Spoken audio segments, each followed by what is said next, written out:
Shri news మీ news.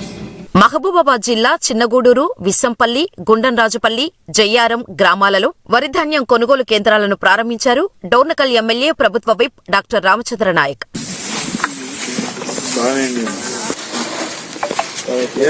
దూరం ఉన్నాం, బయట ఎక్కడ అమ్మకండి, ఇక్కడనే కొంచెం తాళ్ళు కానీ లేకపోతే మట్టి బిడ్డలు లేకుండా చూసుకోండి. అనంతరం పీఏసీఎస్ చైర్మన్ చాపల యాదగిరిరెడ్డి ఆధ్వర్యంలో సమావేశం ఏర్పాటు చేశారు. కాళేశ్వరం ప్రాజెక్టు నీళ్లు లేకపోయినా ఏ రాష్ట్రంలో పండించని విధంగా తెలంగాణ రాష్ట్రంలో 1,60,00,000 మెట్రిక్ టన్నుల ధాన్యాన్ని రైతులు పండించారని అన్నారు. రైతులు పండించిన సన్నధాన్యానికి బోనస్ డబ్బులు చేస్తున్నామని ఆయన తెలిపారు.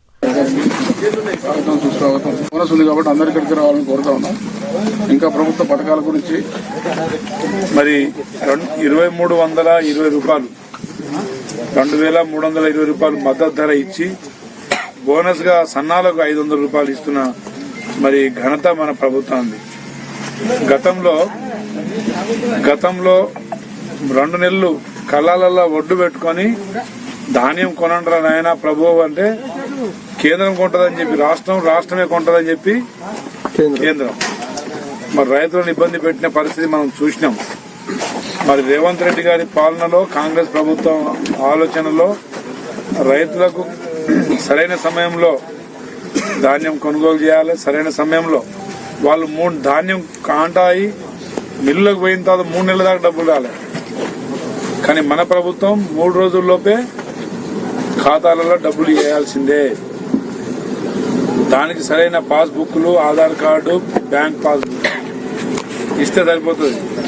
అదేవిధంగా మరి ఈ సంవత్సరం ఎన్నడూ లేని విధంగా దేశ చరిత్రలోనే తెలంగాణ కాళేశ్వరం నీళ్లు లేకపోయినా కానీ 1,60,00,000 మెట్రిక్ టన్నుల మరి ప్యాడీ ఈరోజు తెలంగాణ రాష్ట్రంలో మరి దిగుబడి అయింది.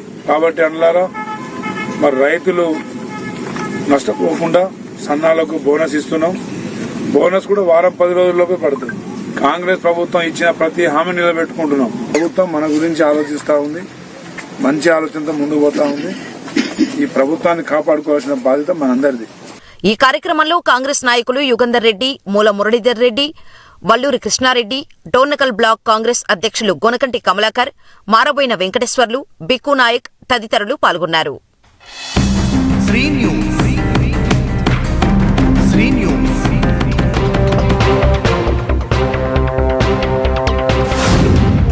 శ్రీ న్యూస్ మీ న్యూస్.